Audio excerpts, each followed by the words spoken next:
One of the questions I get a lot is, how does city government work? I know you get calls and you get emails either thanking you or blaming you for something because you're the mayor, like you have something to do with everything that happens in the city. Remind people how city government works. Yeah, that's a good question, and we do, and I do I tell people I get far too much credit and far too much blame sometimes. But our form of government is a council manager form of government, and it's one of the most popular forms of government in the country. And that form of government has an elected body, and we're policymakers, myself and the other 8 members of our council, and we're policymakers. We hire a full-time manager, and that would be our city manager, David McEwen, to run the day-to-day operations of the city. But, in essence, my role as a mayor is I basically chair a board, and we've all been on them, whether it's a church board or a nonprofit board. I just happen to be the chair of our policy-making board. And so we make policy, we set vision, we set, direction on where we think our organization goes from point A to point B, and very high level, so to speak. But the only people that our council hires would be our city manager and our city attorney. You guys set the vision and the agenda and then turn it over to them for the details, right? Yeah, they implement it. We have obviously several divisions, from finance to water and sewer, rec, community development, planning, and those departments, public works, and those departments actually go on the day-to-day of making things happen.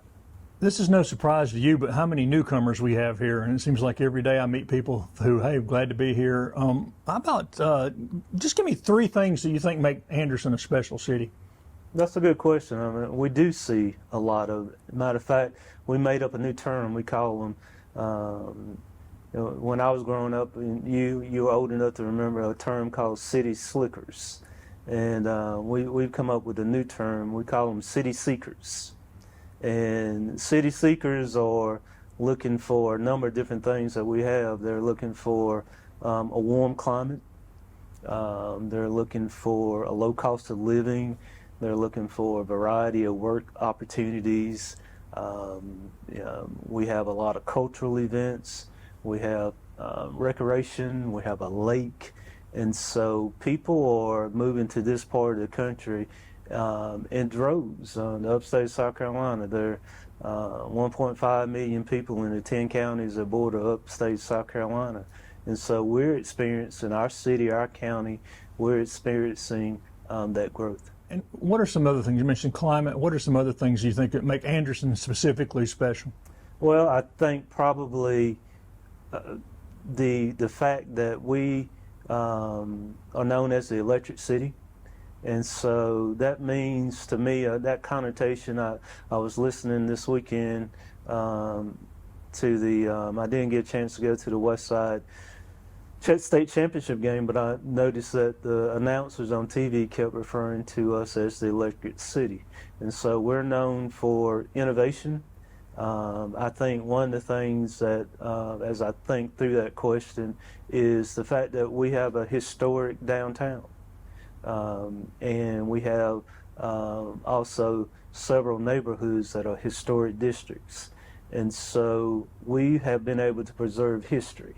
It's very difficult to tear down a building in our 5 historic districts, including downtown. And so I think that's special. We have, I live in a home that's over 100 years old. A lot of people in Anderson live in homes that are at the turn of the century type of homes. And so I think that's an important aspect of it. I think the people, I think people move here are very surprised at how welcoming people are, the level of respect that we give newcomers. I do think that is, and they're coming from all over the country. They're coming from California. They're coming from the northern cities. and I think they are very appreciative of our culture. And we can't walk away from that. West Side, congratulations to West Side. Yep. It's one of the city's high schools, and it's the only city high school to win a state championship, really. I mean, Yeah, it was. I mean, and you remember the last one. I do. I was 10 years old. I remember every play. No, I told my wife I don't remember it at all. But Well, remind them why you remember it so well. well, my dad coached that team. You know, he during the course of his career, 47 years he coached Westside, and that was his only adult job. He came here in 1951, and he won 13 state championships in football and boys and girls basketball.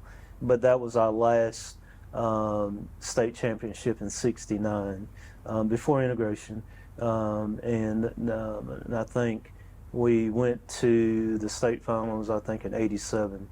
And so proud of these guys for winning this year. Proud of Hannah, you know, to make it. They advanced. They came very close to being in a state championship game too. Both of them seem to have good coaches and good setups now. They do. They have good setups. Our city school district 5. They appreciate athletics along with education. What are one of the two or three things or a couple of the two or three things that are probably the most significant pieces of news in the city this past year? Gosh, I always think about maybe recent things, but I think probably the one thing that we were very excited about is the Thunderbird project. It's about completed. If you hadn't been by the Thunderbird Motor Lodge in the last year or so, it's been completely gutted. They're probably 30 to 60 days away from occupying, being able to offer the space. Just to remind everybody, if we talked about it, 28 units, 1 2-bedroom studios, and it sits right in the heart of our city. So I think anytime that you get more residents downtown, it makes your downtown area thrive. It helps businesses with their revenue cycles too. We've seen it with the Palmetto Lofts, you know, with 40 apartments, 1 2-bedroom apartments downtown. I was talking to Bill Nickus, owner of Sullivan's, and he just, and I think all these guys on Main Street are very pleased with the traffic that's occurred over the last year. And the Thunderbird looks, a lot of people are asking, are they going to save the sign? Looks like they're going to save the sign. It's very hard to do stuff in a historic district Right. without going in front of the review board. But yes, that's their plan to save that sign. And again, that end of downtown is really growing. That has seen the most growth in the last 5 years, I guess. It has that end, and I'll take the opportunity to tell people if they hadn't heard, but very excited about the Midtown area too, with Anderson University purchasing the old Perpetual building, the old SunTrust building, where our community foundation is. They will have their School of Engineering there. And so the thing that probably most people have noticed with the growth of the city in the last 20 years has been the growth of AU and their students downtown. And so when I go by a parking lot and I see AU student stickers on the back windshield, that thrives downtown too. And that really draws Anderson University into downtown more. I mean, it's not that far. It's a short sidewalk walk, but no, it's not that far. It's a downtown university. I tell people all the time. But you know, the connection that they have to the law enforcement center, the old Duke Energy, Duke Power building, and those buildings kind of catty-corner themselves. So, you know, when you have in that building, if you go by that parking lot, it's packed all the time with the education opportunities that they have in that building. So I kind of see this whole what we call Midtown, that will hopefully go from Greenville Street to the Boulevard. And who would have ever thought Anderson University would be the largest private institution in the state? Yeah, with football in 2024. And so the whole football scene, I think is going to be huge in 2024 for our community. I mean, all of a sudden, on a Saturday, probably opposite a Clemson USC home game, we'll have our home team and playing in our downtown within our city borders. And so that's going to be very exciting. What other economic news from this past year comes to mind? Well, you know, even though the economy itself, with inflation and some of the projects that have been pulled because of financing and higher interest rates, our community continues to thrive. From residential areas, we probably have 5,000 homes that are in the planning stages. Some of them have been are under construction in the Midway area, and so but it's happening all over. I see a lot of infill development within the city on vacant lots, and that's important. There's a corridor of growth on Clemson Boulevard again. More apartments on Salem Church Road, and so those are that's just, you know, we had a pent-up demand for apartments, you know, and so these probably are some of the first apartments that have been built within the last decade or so. The housing is still a challenge. There's a housing shortage. It is a challenge. I listened to some of my economic development friends that are recruiting manufacturing. We're a manufacturing state. The state itself, the latest, the last census, we're 5.1 million. I just saw a figure that said in 2035 there'll probably be another million people that come into this state. And so our economic development folks are telling us we can't build enough residential homes for the workers who are coming into these communities that are working at places like Arthur X and First Quality and Michelin. And so that's going to be a demand. We have to build more residential homes. And any updates on the Chemtex project over there? That's another project I think that got somewhat kind of heard about, the interest rates, the cost of borrowing. The thing that's happened with the cost of borrowing is that that's put more on the developers. And so I think probably from listening to people talk who are smarter than me, economic development folks and bankers, I think interest rates have flattened. And so I do think that 2024 would be a good year for us. That'd be a lot of housing right in downtown right there, too. There will be. Those are more units. And we're just talking about growth. What about, I know one of the major things that you and council have identified and worked on a lot is parks and recreation. Remind people of this past year what some of the improvements in the parks and rec.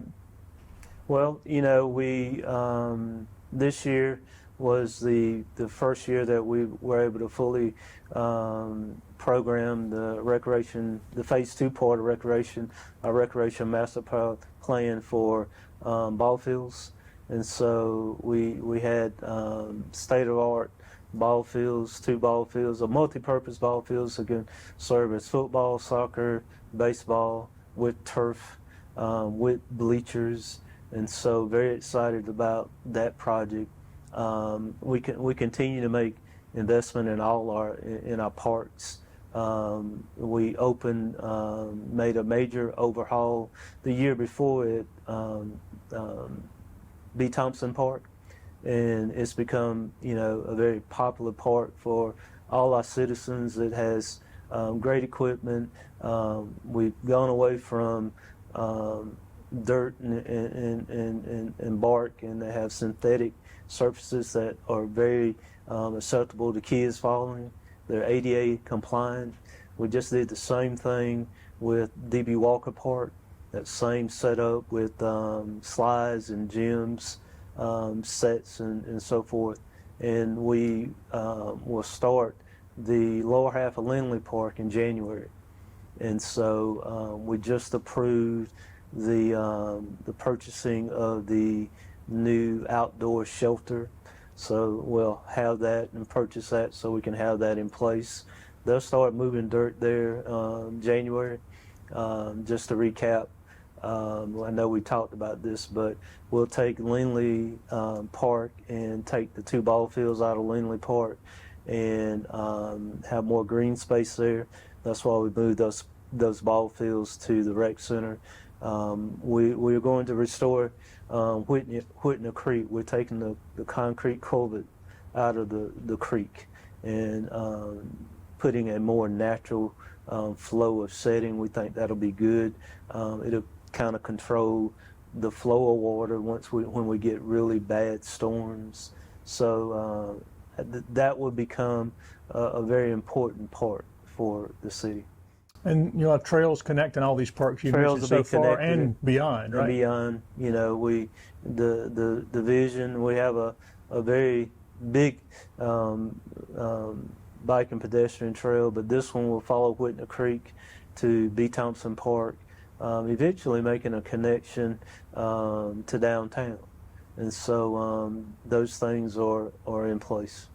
And now there's some work with that grant for an art district down near B. Thompson Park as well to kind of draw more pedestrians, make it safer. And Yep. So all that's really good. I mean, it lends itself to the connectivity of citizens and people being able to get to and from without getting in a car. And the past year is another year with a new hotel, and of course up on the roof, a new restaurant downtown. What kind of feedback are you getting on the new stuff that's going on? Yeah, I think very positive. I do. The hotel's done very good. We thought it would be with Clemson home games. Their occupancy rates are more than what they thought. In 24, we'll combine Clemson home games with AU home games. And so that will be a good thing too. Again, more restaurants up on the roof. The Common House, the 8 downtown at our Mexican Taco Loco, and noticed they had a very good crowd. And the restaurant beside it, Thai restaurant that's next to it, had a good crowd too. You can continue to see more people at the bistro next to the North Common Park, along with Magnetic, Fickle Palette. I mean, I could go on and on. I mean, Friday nights is busy down here, and you have your traditional folks like Earl Street, McGee's, and so some of Joe's. I mean, Sullivan's, and so very robust scene downtown. And that really is a difference from 10 years ago when you were saying downtown on the weekends was. There were a few folks down here. Sullivan's was here a few, but it was pretty. Yeah, pretty quiet. It was. I mean, or even 20 years ago, when the city and county government shut down during the week, it just shut down, and it was a ghost town. But now you have more things for people to do downtown, and quite honestly, that growth is all over the city. And I talk a lot about downtown, but the Clemson Boulevard corridor, the 81 corridor, Culver's open, was at that ribbon cutting, and they are moving into South Carolina. I think the owner said that I want to say he said they have 100 that they're opening. I mean, it's almost like they're opening in Florida, North and South Carolina, and so Whataburger coming on the Whataburger coming, and these retailers, they come because they see rooftops. They come because of what they see, and all of that is part of a good education system, K through 12, a legacy hospital, a legacy university. Those are why things come. And how did y'all evaluate how well the return of the soiree came this year? What was y'all's? It was good. I mean, it was. I think probably had perfect weather again. We expanded the venues. People seem to enjoy themselves. Looking forward to this will be our third one in a row. I can't say enough about our merchants, and I think they had and it was their event. They put it on, the Halloween event, attracted thousands of people downtown. And so it's a partnership, it's a team sport. And so we at the city do our part, and we're depending on citizens and volunteers and business owners to contribute. Yeah, and that Halloween event was the women who ran the little aesthetics place had no idea it was going to be thousands and thousands of people. It was. But a lot of people participate. A lot, like you said, the participation of other merchants downtown seemed to be pretty extensive when you started walking up and down. It is, and so There are a lot of people here for that. There are a lot of people, and I think we will. Like any event, like soiree or anything that we do, or anything at Wren Park, there's always a learning curve, and we all do better on events as the years go on. Any other big events you are thinking about for downtown, or anything else downtown? The one thing the one big event that I hadn't talked a whole lot about is in April of '24. The city will be the host city for the International Network of Michelin Cities. And so that's an organization that the city belongs to, where we'll have probably 200, 250 folks from around the world, 20 different countries, 5 continents, that will come to Anderson to learn best practices about cities and urban areas. And so we'll talk about transportation, art, culture, parks, sports. We will talk about economic development. We are very excited about that, and they'll be here for a week, starting on April 15th. Where will that be held here? It will be held throughout the region. We sold it when we applied for this is the first time it's ever been held in the U.S. So when we applied for it, we sold it as a region. We have partners with Anderson University, Tri-County Tech, and Clemson. They'll visit ICAR in Clemson, in Greenville. Of course, the North American headquarters of Michelin is in Greenville. And so very excited. So the host hotel will be the Homeland Suites. We have the Blakely Inn, the Holiday Inn on Clemson Boulevard. So we're very excited. Have you and council identified as some of the major goals for the first quarter of 2024? Well, we are, which it's kind of under the radar. It's not very sexy, but we have instituted a tree ordinance, and that's working on our unified development ordinances. But just planning for growth. We talked a lot about wanting to make sure that we have growth where we think it should go, and zoning where we think it should go. And so outside of, we felt like the first 2 things that we needed to get, which will be incorporated into the UDO, were signs and trees. And so we have a sign ordinance where we're just cleaning up some of the language in our sign ordinance going forward. For example, I talked about Culver's. They have a monument sign, and as opposed to a pole sign, and we think that's more attractive for newcomers. And so I'm very proud of that in a tree ordinance. Trees make our area unique. If you ever went up on the roof on top of the parking garage, you get a good idea of the landscape of the city, and a lot of trees. And so we need to preserve those trees. And so in 2024, our consultants will fine-tune more things within that Unified Development Ordinance, and I think it'll be the backbone of growth for the city.